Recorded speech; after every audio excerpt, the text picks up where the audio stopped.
All right, so this dungeon is done. So I'm gonna just break down this build real quick. So you guys can keep going. I'll go to town. You guys can pop another dungeon or run it without me, because I'm just gonna. It shouldn't take me too long. I just want to explain the build and kind of help people out with understanding how to achieve it, because I do think that rogue is definitely one of the more difficult, especially death trap rogue, one of the more difficult builds to put together and get online. But once you get it online, it's beautiful, right? You're essentially as fast as an evade spearborn or sork, and you have plenty of damage. It's just a super fun thing, blasty thing to play. Definitely one of the most fun builds I've played on rogue. So if you guys, I don't have another rift, you guys pop one, you guys can go ahead and run it, but I'm just gonna talk about where I'm at with it. So that being said, so if anybody is like me, kind of hasn't played Diablo in a minute, kind of catching back up on things, I want to give a shout out to Mippy real quick, because my current build is inspired by Mippy. The dude's I think he's a main rogue player. I don't know him personally, but I use his guide as a reference to get started.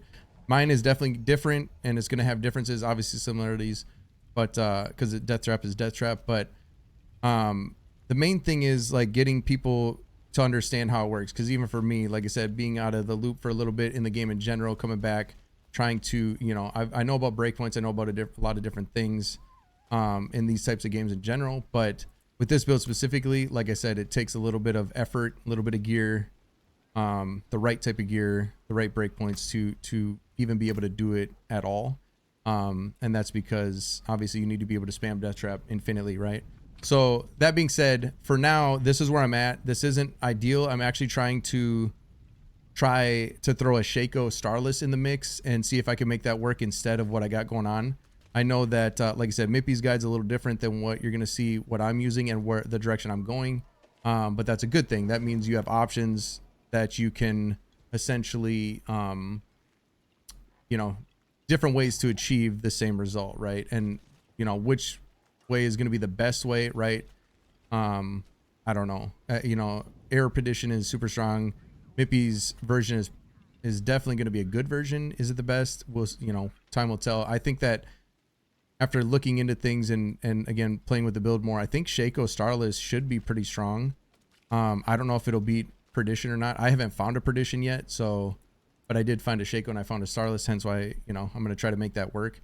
I can't do that though until I get a Banish Swords to hopefully replace down in my pants slot, or some way, some combo to make it work. But without Banish Swords, I can't really do that yet. I do have another Banish Swords that I could use, but it's gloves, and then I wouldn't have Beast Fall because I don't have any other Beast Fall pieces, insanely so, because I've found so many Chaos pieces, and somehow this is the only Beast Fall piece I've found so far. So that's kind of, like I said, the tricky part is getting the Chaos gear in each of your slots to allow you to be able to you know, shift things elsewhere, whether it's Error Perdition, Shaco, whatever it may be. But so that being said, like I said, where I'm at right now, I'm running Banish Swords on my helmet. I do have a Shroud. That's one of the first mythics I found, luckily, which is good. And then again, Beast Fall. Fist of Fate isn't necessarily needed for the build. It's just what I have. It's one of the best things I have at the moment until, again, I can shift things properly. And if you're watching this on YouTube, I will put together an actual build guide of what I'm trying to do. And, you know, whatever I find out is best for me, that's what I'll update the guide to. But in this video, I want to explain, like, you don't have to follow the guide to a T, right? You just got to kind of hit the breakpoints. But I will say, you know, Beast Fall boots is mandatory. There are certain pieces that are going to be mandatory, right? Like Shroud is ideal. I wouldn't, you know, it's the resource generation is almost, not almost, it is kind of mandatory in the build. So I would say that's kind of mandatory.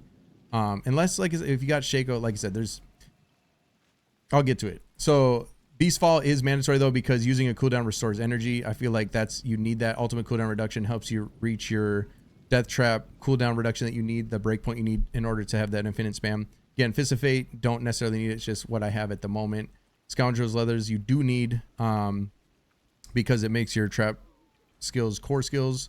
So I would say leathers, Scoundrel Leather, Beast Fall, and Banished Sword. Those are the three, in my opinion. You know, I don't know that Banished Sword is necessarily mandatory, but obviously it's a big source of your damage. So to me it is.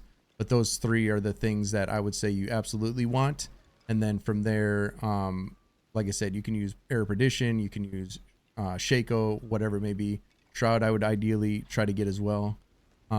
Again, this build is more gear heavy than probably any other build in the game, at least that I've seen, which is, you know, again, why I want to talk about different ways you can achieve it. In terms of the weapons though, you know, you got your Death Trap, deal double damage. I only have 70% here. And then on one of my one hands, I have 30% to hit that 100% chance. Death Trap, deal double damage. Just want that to reach 100%. That's kind of what you're trying to, the biggest thing you're trying to achieve out of your weapons. And you only need, you know, you only need to do it on one of your one-handers and then your two-hander.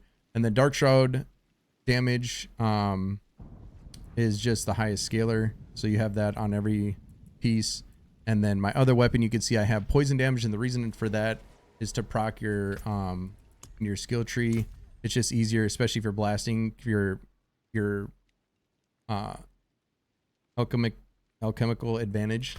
Sorry, but it's just an easier way to proc that. You don't have to do that, right? You can run poison trap. There's different ways to do it. But when, in terms of like just blasting the easier content, like Hell Tides, Hordes, whatever, it just makes it easier, and there's not really that much else to gain, or like there's nothing really else to put on it, because again, you hit the 100% with the two weapons, so you might as well just do that. It's just a min-max thing. You could choose something else if you want to, but that's why I did it. And then you'll see on this weapon though, I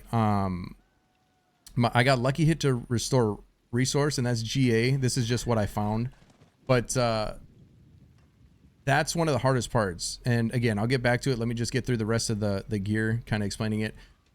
Death Trap cooldown on a ring and on an amulet minimum, and the reason for that is you need ultimate skill restore resource on at least one ring. That being said, so again, this is kind of moving into the trickiest part, and the part I want to try to explain the best I can. Bear with me. It's kind of hard to explain in the sense of like I said, I want to help you guys understand that you can do this in different ways to achieve the endless spam of Death Trap, right? So for me right now, I got Death Trap cooldown on my ring with a double hit masterwork, and I have a high temper on my amulet. That in combination with the triple hit of ultimate cooldown reduction on the Beast Fall, you know, that combo allows me, it gives me enough CDR with the plus ranks, right? Plus ranks also add, you'll see I have, I do have to run Brawlers aspect, because that gives me 2 additional skill ranks, which if I take this off and use, because you have surprise aspect, you have artful initiative, and you have tricksters, and then there's one other one that's basically stun grenade damage. I can't remember the name of it off the top of my head, but there's one more, and technically that one would be a higher scaler potentially, but because of the extra 2 skill ranks, if I don't have Brawlers where my build's currently at, if I lose those 2 skill ranks off of Death Trap, I'm no longer below the 10-second cooldown reduction, right? So again, you have to be below 10 seconds with your Death Trap, however you want to achieve that. If you have a Shaco, especially if you have a GA CDR Shaco, that makes things way easier. And honestly, I think probably one of the easiest ways to get this build online is if you had a GA CDR Shaco and you triple rolled the Shaco. You don't even necessarily have to. I'm just saying the easiest way. Easiest, right? It's still going to be somewhat difficult, right? It's very gear dependent. But if you had a Shaco, GA CDR Shaco, that obviously gives you a ton of CDR. Then you could, instead of having Death Trap cooldown reduction on both your rings, you could put the ultimate skills restore resource on both rings, and that will help you massively to be able to reach the sustain that you need to hit with restoring your energy, right? So you'll see right now I only have 127 energy. Even with enough restore, it won't work for me. I do have to drink a potion. When I drink a potion, you'll see it goes up to 152, right? So that's one of the breakpoints. Your energy has to be 150 plus, and your restore essentially combined, right? I have triple hit resource generation, which every source of restore that I have, you know, that benefits it, right, to help increase it. And you'll see I have strength gems in my gear right now, and the reason for that is because I need more strength, which increases my resource generation in order to, again, reach enough of the resource restore to be able to maintain that 100% death trap. You know, you basically, what I do is I hold down dash and I just click death trap as fast as I can. Some people hold down death trap and they click the opposite. For me, it seems to brick more if I do that. If I do the dash, if I hold dash down, and I guess I hold shift as well, and then I just spam death trap. That's how I have endless, you know, mobility. That being said, another scaler that makes you faster is attack speed. Attack speed, I wouldn't say is necessarily mandatory, but for me, it makes the build feel way better. You'll see in your powers, your chaos perks, running Crazy Brew increases your attack speed. If you go out there and you start, once you get the build online, I call it online, like once you hit the breakpoints you need to be able to play the build properly, once you activate your potion, right, and you hit that crazy, you can feel how much faster, how much zoomier you are. So for me, like on my ring, you'll see I have GA attack speed. I also, again, I have attack speed on this one too.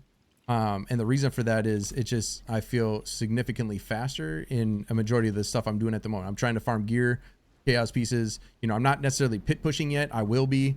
And I'm sure I'm going to change things up probably for more damage potentially there.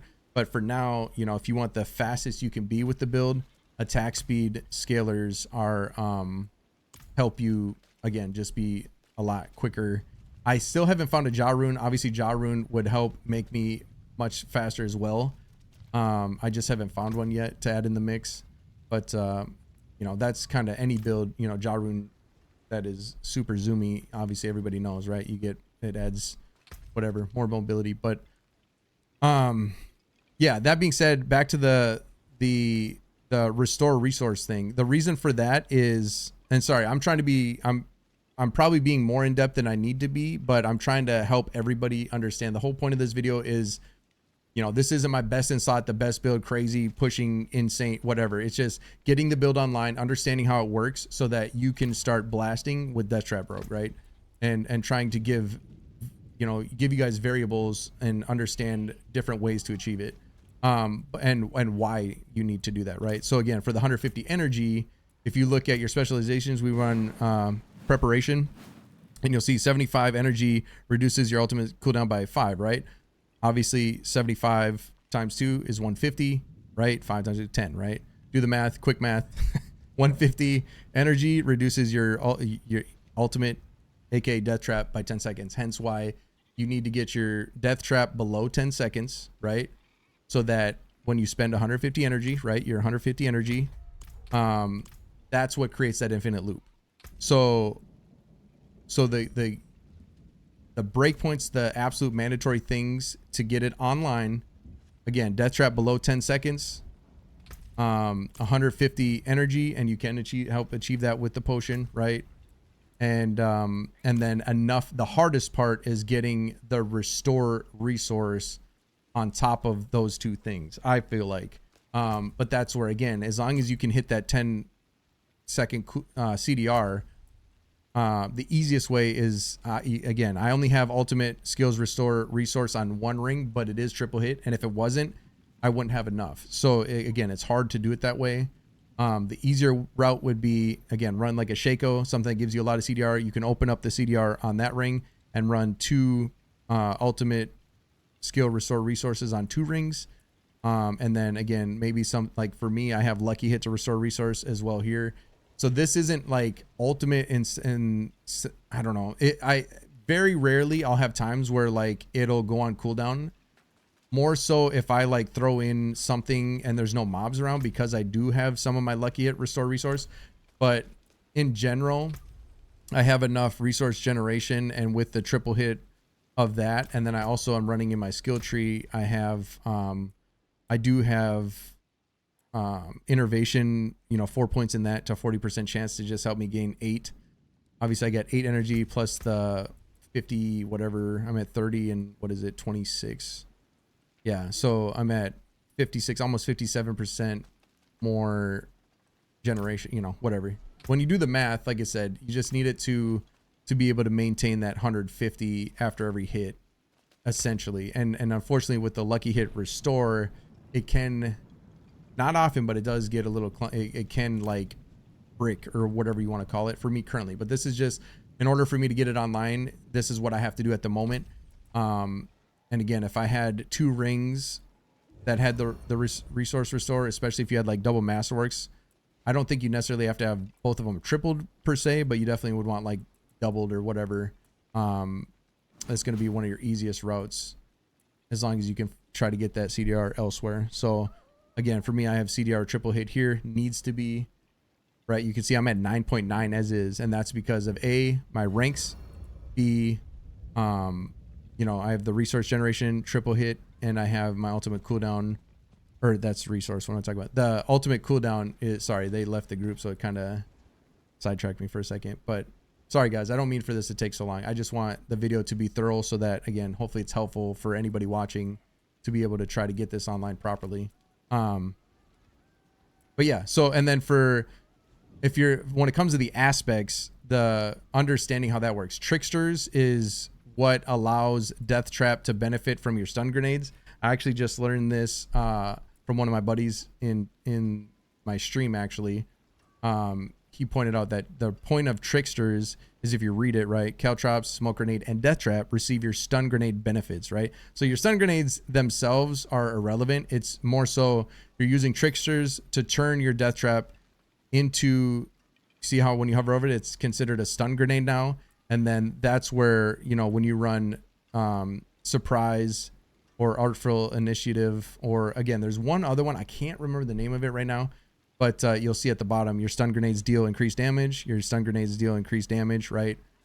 So basically you just want to roll whatever those, there's 3 of them aside from tricksters. Tricksters is the one that's mandatory no matter what the roll is, because again, that's what turns your Death Trap into a stun grenade effect or scales from it.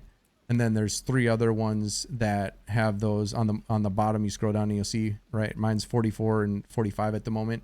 Whatever the third one is, again, I don't know what it is at the moment. You just want to choose whatever your highest one is on the bottom part there, where it says your stun grenades deal X amount of damage.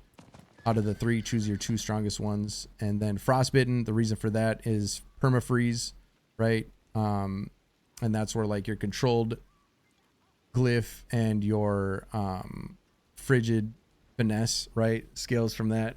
Huge. So it's a big multiplicative damage increase. So you run Frostbitten for the perm freeze. Again, you run your stun grenade damage scalers, and then on your 2-hander I got Fuhrer for the 200 times ultimate damage, right, because it's an ultimate ability. So yeah, hopefully that makes sense in terms of, again, I tried my best to explain it. Hopefully it's not confusing. I tried to explain it in the best way possible so most people can hopefully understand what it takes to get the build to function fully. Because I've had people come in the stream and ask, like, how do you get it to work right? It's not working correctly or whatever. There's multiple things. At the end of the day, it's not just your cooldown reduction on the Death Trap. Yes, that's mandatory. It needs to be below. But that alone will not get you to where you need to be. You need the cooldown reduction below 10. You need your energy 150, and you need your energy restore to be able to maintain that 150 at the end of the day. Those 3 things combined are what allow the infinite Death Trap spam and dash, right? Because every time you dash with preparation, the Death Trap resets it and you zoom. So hopefully that helps. I guess I could show you guys the skills real quick. Again, if you're watching on YouTube, this ended up going a little bit longer than anticipated. I'm just trying to be helpful. Look at the build guide. I always put them in the comments and pin them if you want to see the build guide. Again, where I'm at with it, my best version of what I think is working best for me. I'll share that there. But for now, this is, I'll just go over this quick, show you guys, only got 1 point in sturdy to get to siphoning, because you do want to maintain with the beast, cornered or whatever it's called. I do got caltrops with the chill just for little extra breeze, I guess. Not necessarily, I guess that's probably not necessary, especially running frostbitten, but either way. Unstable elixirs, again, I got actually I'm running Baalistra for evading, just another damage multiplier. I don't know, it just seemed like a good idea. And then we got trick attacks, of course.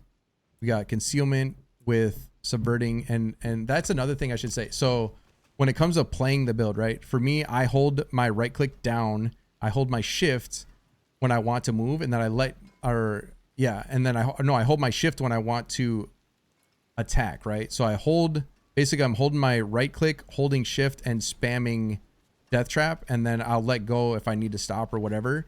And then I'll let go of dash if I don't want to keep dashing, but I'll keep holding shift, and then I'll spam conceal death trap. Like if I'm trying to single target like a boss or like a, you know, a pack or whatever it may be, I let off of dash, but I still hold shift. And again, this is my method. There's other ways you could do this, whatever's comfy to you. This is what I do. I'll spam concealment, death trap, concealment, like back and forth as fast as I can. That's my single target, and then go back to holding down dash and then just spamming death trap when I'm zooming. And then of course, like for boss fights, you know, put down your poison trap for the multiplier, your caltrops for the multiplier, right? Smoke bomb multiplier. Those are more single target. But in general, when you're blasting, most content, again, it's just dash and death trap really. And then if you need to, just spam death trap, conceal quickly, and then move on. And then again, for the bigger bosses, that's when those add into the mix. Hopefully that makes sense. Dash just got enhanced. And then again, concealment, we do got that all the way up to make things vulnerable and guaranteed crit. That's why if you spam it back and forth, it works really well. Smoke bomb just enhanced. Dark shroud just enhanced. Poison trap for the multiplier for the single target, like I was just saying. Exploit is a no-brainer. Malice, no-brainer. Alchemic advantage, that's for, again, just another multiplier for scaling. And like I mentioned earlier on the weapon, adding that for just more brainless type content, for lack of a better term. When you're trying to blast, you don't have to put your poison trap down to get the benefit of that. Frigid finesse, of course, that's one of the strongest, has been for a long time, one of the strongest things in the game. Multipliers.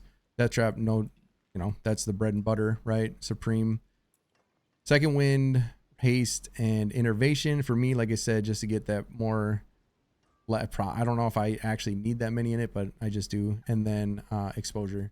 So in terms of skill tree, that's where it's at. And then for my Paragon, I start off with Devious up into the Deadly Ambush, and I got Ambush here over into Leirana's with Control, and then over here we got Headhunter with Eldritch, and then up here we got No Witnesses with Canny. That's the current state of the Paragon.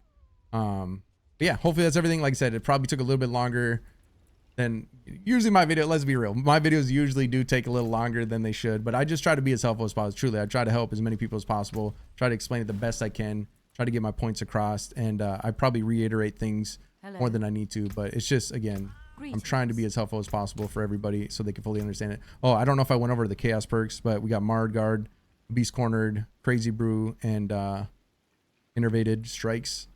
And then Mercenary, I'm just running the Overpower at the moment because of BLT, Banished Swords, for Subo. And then actually I was running Earthbreaker, but I'm going to go Bloodthirst for the attack speed, because like I was saying earlier, attack speed just makes you faster. Yeah, so hopefully that helps. And oh, I guess I should, you know, for me at the moment, in terms of the rune words, I got Pakmat so that I can maintain my Dark Shrouds without having to cast it on my bar. And then I got Zan Quacks for more damage. I probably will, in general, I'll switch out Quacks for Jaw when I find one, just again for more speed. But again, I haven't found one yet, so for now this is what I got. I think that's everything. I think that I look at some and I see it, so like, you know what I mean? I obviously didn't talk about it, so I figured I'd throw it in. But anyways, hopefully that helps. Good luck with it. And yeah, if you're watching on YouTube, make sure to tune in. You got any other sauce that you want to share with the build, any other ideas, if I said anything, if I misunderstood anything, whatever it may be, or you want to come kick it, twitch.tv/Merkadis. Catch me live. And yeah, like I said, hopefully it helps, and hopefully I'll see you guys again soon. Much love, good luck with it, and enjoy, boys and gals.